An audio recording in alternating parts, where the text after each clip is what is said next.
Using Apple Pay is a convenient and secure way to make payments with your Apple devices such as iPhone, Apple Watch, iPad or Mac, both in physical stores and online. Here's a step-by-step guide.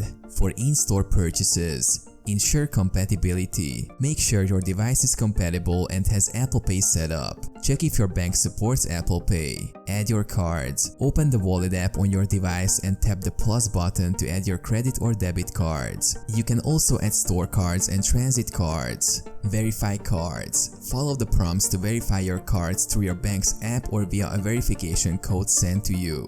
Use Face ID or Touch ID. For iPhone X or newer, double-click the side button and authenticate with Face ID. On older iPhones, use Touch ID.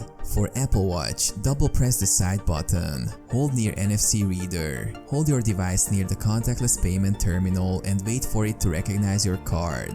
Authenticate. Face ID or Touch ID will verify your identity, or you may be prompted to enter a passcode, depending on your device's capabilities. Payment confirmation. Once verified, your payment is processed and you will receive a confirmation on your device. For online and in-app purchases, choose Apple Pay. When checking out on a website or in an app, select the Apple Pay option. Use Face ID or Touch ID. Authenticate the payment using Face ID or Touch ID when prompted. Confirm payment. Confirm the payment and your card details will be securely sent to the merchant for processing.